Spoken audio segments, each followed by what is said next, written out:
about to have a visitor. Oh, interesting type. Most unusual, I'd say.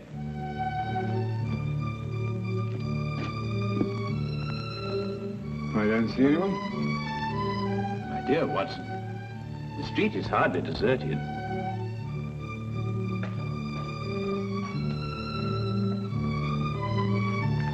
No, I don't mean that. I see one or two people, of course, but nobody appears to be interested in this flat. Watson, for the past 5 minutes, that young man's been summoning up courage to call on us. He's vacillated between doubt and decision, fear and fortitude.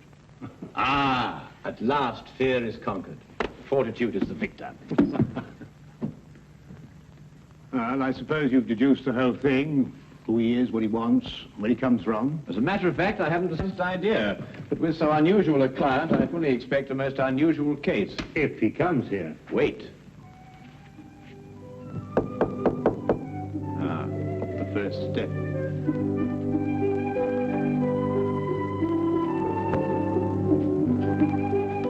Is this Mr. Holmes' flat? It is. Won't you come in?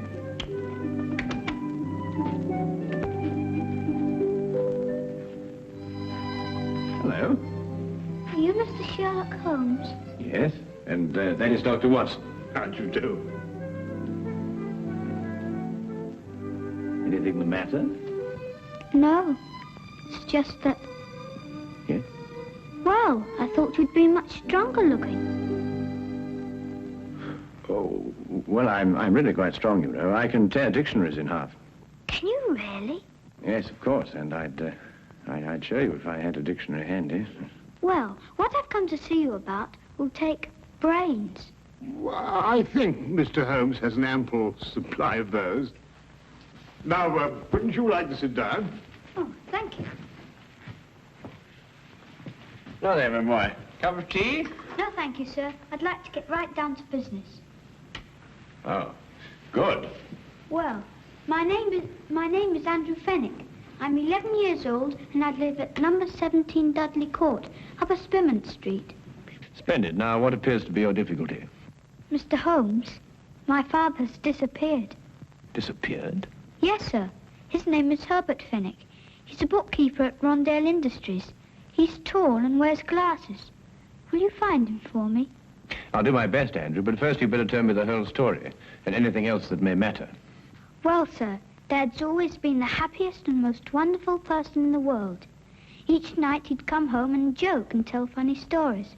And every Sunday we'd take bicycle trips or fly our kites or something like that. You might see he was a pal of mine instead of just a father. I understand. Go on. Well, sir, starting a few months ago, Dad began to act in a very peculiar manner. You mean he stopped being your pal? It was more than that, Mr. Holmes. Dad began to leave the house for days at a time. He wouldn't tell Mum and me where he was going or when he'd come back. Just acted mysterious and was as jumpy as a cat. When was the last time you saw your father? Over 3 weeks ago. That's why I'm so worried. Usually he'd be gone for a day or two. Mr. Holmes, I'll give odds he's in some sort of trouble. And I bet Jack Driscoll is behind it all. Jack Driscoll? Yes, sir. Just before Dad left, the last time, he told Mum and me what to say in case this Jack Driscoll came round the house looking for him. We were to say that Dad had gone to Scotland to visit his brother. And that's got me worried too. Why? Because Dad hasn't got a brother. Have you ever seen this Mr. Driscoll? No, sir, I haven't. I don't know a thing about him, but I don't like him. Why hasn't your mother been to the police about this? I suppose that's because Dad told her not to do a thing about it. That no matter what seemed to happen, she was just to wait and have faith. But it's over 3 weeks ago. I just couldn't wait any longer. Then your mother doesn't know you're here? Oh, no. If I told her, she'd try to tartan me off for sure. Besides, she's been quite ill, and I wouldn't want to upset her. Your mother hasn't been well? No, sir. The doctor said she had pleurisy or something like that. She's been very sick. I really wouldn't want her to know I've come here. Your visit will be held in the strictest confidence. Thank you, sir. And you will take the case? I'll look into it immediately.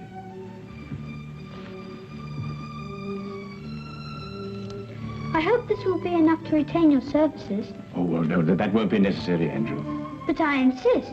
It's £2.06. It's all my own money, and I saved every bit of it.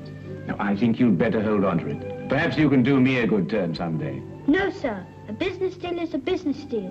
Pay on the line and no welching on the dips, I always say. Very well, Andrew. It's a deal. But £2.06 is far too much. I'll settle for £1.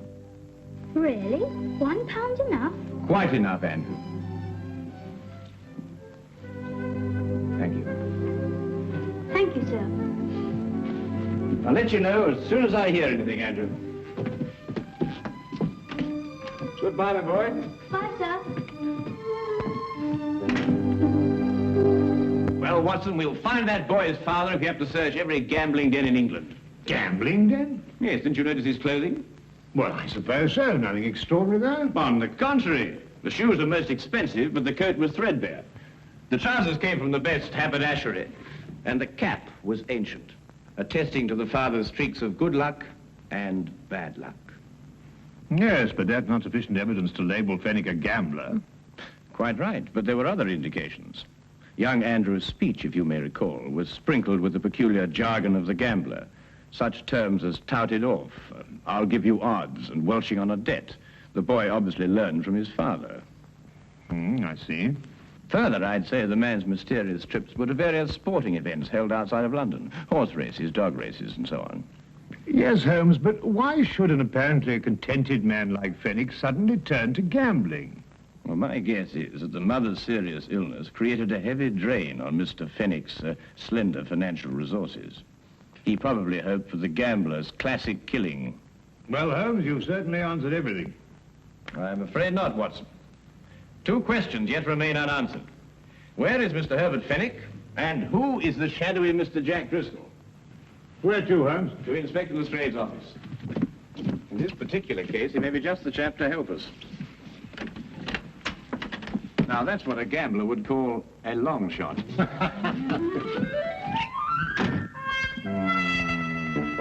Driscoll. Jack Driscoll. Oh, yes, I remember him. He was in the coal business. Oh, no, Lestrade. I don't believe the Driscoll you're referring to has any bearing on this case. Stockbroker? No, I don't think so. Parliament? No. Railways? No. Musician? What? If you'll excuse me, sir. Now, what is it? What is it, Wilkins? Jack Driscoll, sir. Alias Jack Ellisy, alias Gerald Jackson, sir. Arrested 1891, suspicion of murder, released. Arrested 1892, burglary, convicted and served 1 year. Arrested 1894, suspicion of forgery, released. At present believed involved in illegal bookmaking practice.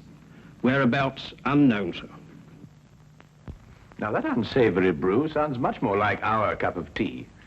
Tell me, Lestrade, in which of the various sporting spheres is Mr. Driscoll most active?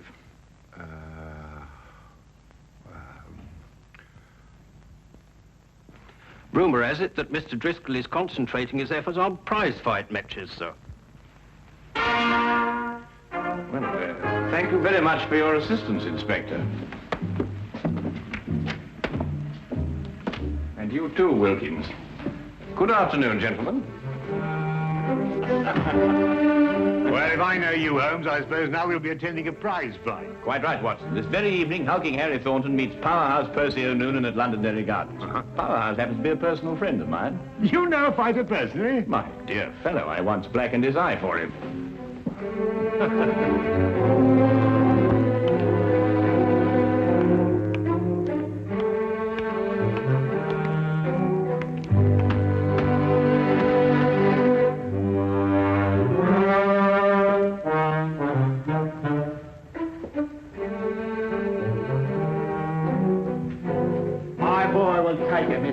Because he thinks.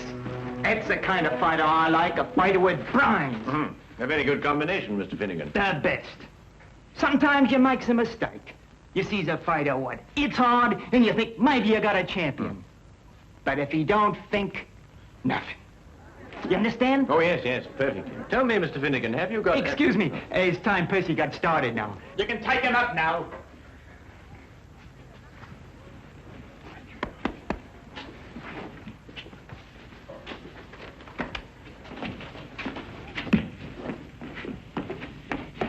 brains?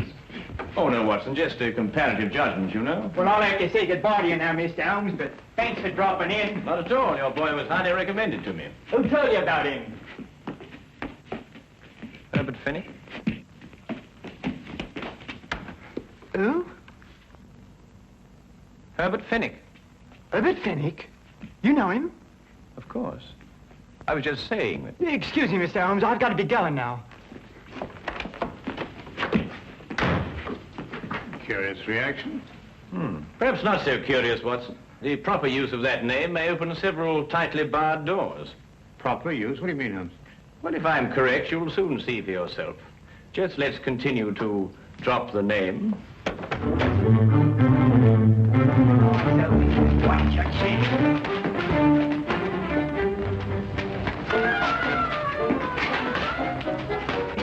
That's it now. Hold it. Hold it now. Keep your eyes open. Right.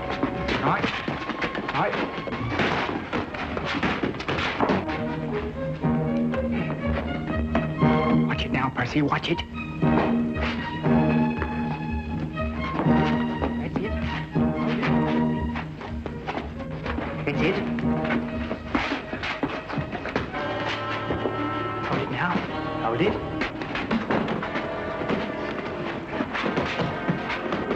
That's the boy. Keep your eyes open. Keep your eyes open. Now! I tell you to keep your eyes open. Get up!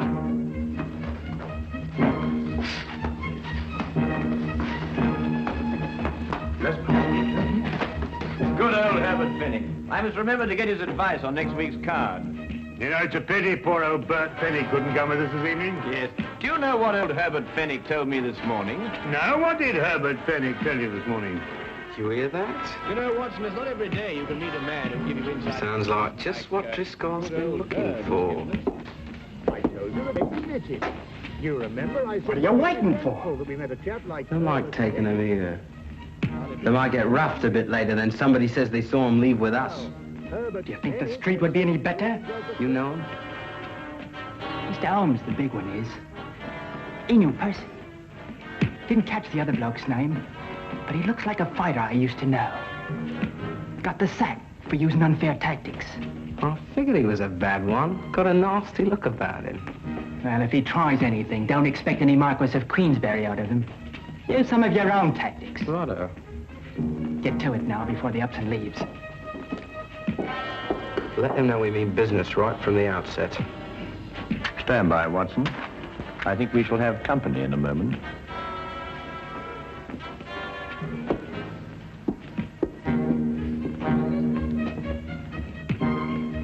I beg your pardon? Herbert Fennick a friend of yours? Yes, but I don't see why. You come with us. Certainly not. Who are you? It will be much easier on you if you don't make a fuss. Where are we going? To see a gentleman who would like to talk to you about Mr. Fenwick.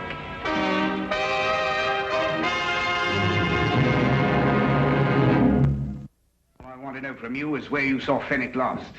Well, I believe it was at Murgatroyd's saloon. No lie. Here, I say, look. Fenwick wouldn't go to Murgatroyd's. Maybe the Green Man or the Houndstooth or the Brass Goblet, but never Murgatroyd's. There isn't too much money. Well, Mr. Driscoll, you've been to a lot of places today. Perhaps it was one of the others. How do you know my name? You were pointed out to us. It seems you're quite a well-known figure in certain circles. Well, Mr. Driscoll, if we should see Mr. Fenwick again, is there any message you'd like us to give him? he knows what I want, that Wilshire. Oh, he's in debt to you, is he? Over £1,000. And I'm not willing any longer to collect. If I get my hands on Fenwick, that'll be the last of him. And that goes for you, too, if I ever find out you helped him in any way. Now, get out of here.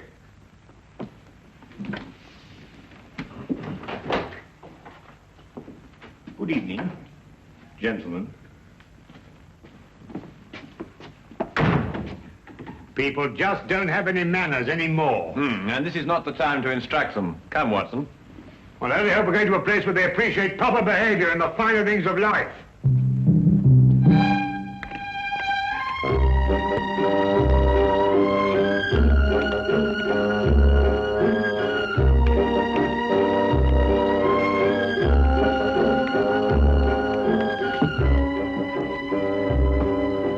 sorry, Governor. Not at all, sir.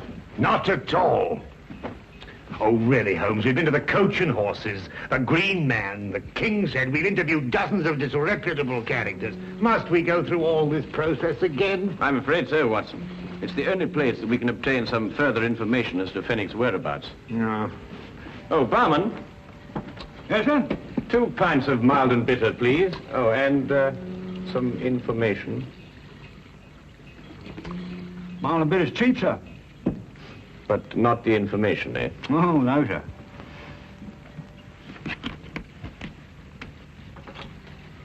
Herbert Fenwick. Oh, him, poor chap. What do you mean? It was along here not a few weeks ago.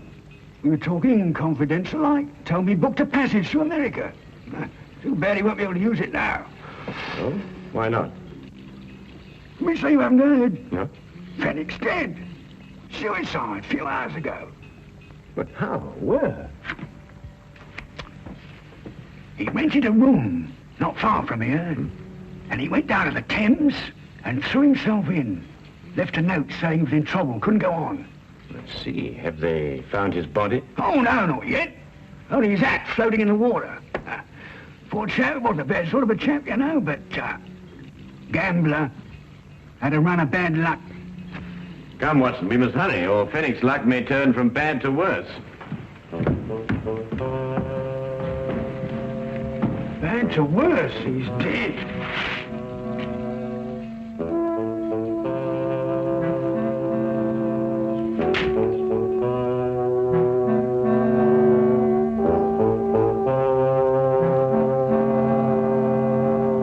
Well, there you are, Holmes. What more do you want? The body. Oh, we'll soon find that. There's no doubt about that. The river patrol's dragging the Thames already. I assure you, Inspector, Herbert Fenwick is still alive. Then why should he write a suicide note? Surely the question is, why should Fenwick write a suicide note in such explicit detail? Listen, this is a terrible thing to do, but I have made up my mind. It is the only way to end my difficulties. Today at 6 p.m., I'm going to the Thames. I will jump from the Hertford Bridge. Forgive me, but have faith. Signed, Herbert L. Fenwick. No, Holmes, I can't follow that line of reasoning. Then perhaps this may convince you. Take a look at that hatband with Fenwick's name on it. You'll notice that it's absolutely brand new, whereas the hat, of course, is unmistakably old. You mean that, Holmes, that Fenwick here had his name put into his band in the last 2 or 3 days? Exactly. Merely a ruse to make people believe that he committed suicide. Yes, but why should a man say he's dead if he isn't? Well, to avoid his muscular creditors, for one thing. If they believed the reports of his death, they'd have no choice but to write him off as a total loss. Yes, but if he's still alive, somebody's bound to see him sooner or later. Not if he's made plans to go to America. All right, then. I'll have an alarm sent out to all the ships in port. I'm afraid, Lestrade, that'll be too late. Now, what do you mean? Because he has no money.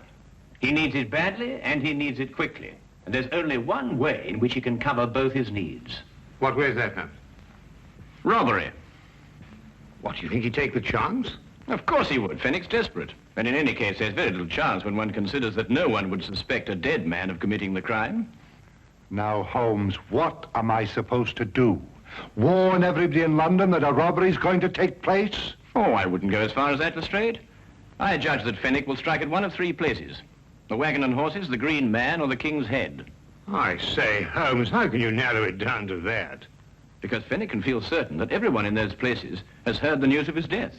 Therefore, no suspicion could be directed at him. I don't know why I let you talk me into these things. Then you'll assign men to cover the Wagon and Horses and the Green Man? Yes, yes. Good, but there isn't much time. You'll have to get on with it immediately. All right. You know, sometimes you're worse than the commissioner.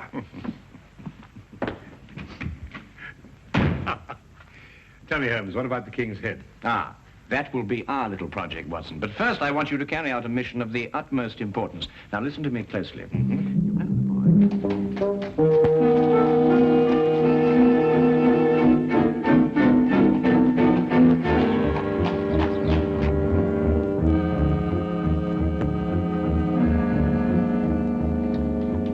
Yes, I've seen them come and go.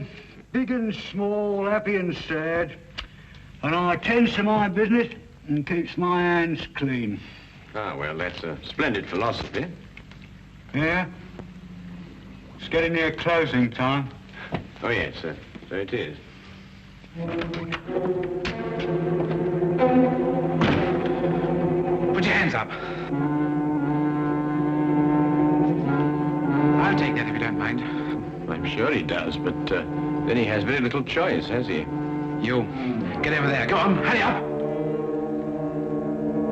You two. Go on. I'm sorry, Holmes. We had a bit of difficulty again. Oh. Oh, no. I've got him, Fenwick. What? Brilliant job, Fenwick. Absolutely brilliant. Dad! Now, what's the game? Let me go. Go on, sit down, you villain. Here, give me the gun. Come. Now, not a word out of you. But Not a word. Dad, is it really you? Of course it is, Andrew. Your father has been working on a special assignment for the Secret Service. Haven't you? Oh, Andy, my Andy. Now, you don't need to say anything, Mr. Fenwick. Your behavior is a model of a hero. Oh. Take this man away. No, you listen to me. We'll have plenty of time for listening to you later. Well, who is he? What's he done? Who is he? Why, he's a spy working for a foreign government. Spy? Yeah. Foreign government? And these, Lestrade, are the secret documents he was stealing from our Navy. Hey, that's my account book. A likely story, indeed. Yeah, let me see them. No, Lestrade, you certainly can't see them. They're even too secret for you. In a half minute, Governor, there's been a mistake here somewhere. I'm just, Wilkins, do as Lestrade orders. Take this man away. Yes, Mr. Holmes. I'll be standing up behind the bar all day. Yeah, All come right. on, you. You know, wait a Come on, minute, you. let me say something. This is a crime. You see, Andrew, your father has been working on a most dangerous case. During the secret investigations, quite naturally, he couldn't tell you anything about his activities. However, I think that he can now remove his disguise. Yes, yes, of course. Gosh, Dad, Mum and me were so worried. Your father is really to be congratulated, Andrew. You see, the Foreign Office chose him specially for this very important task because no one in the underworld would have suspected him of being connected with the law. Mr. Holmes, I don't quite know how to thank you. Well, Fenwick, now the job is done. Of course, you'll have to return to your old job and take up the strings of your old life again.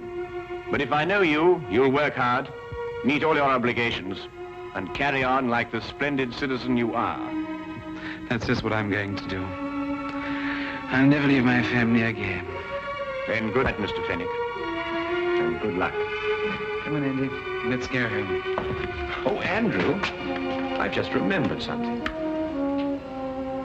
Here's your pound bag. Golly. Come on, sir. Stray, I've just had a sudden thought. I think perhaps you better release that bartender. He must be getting rather upset by now.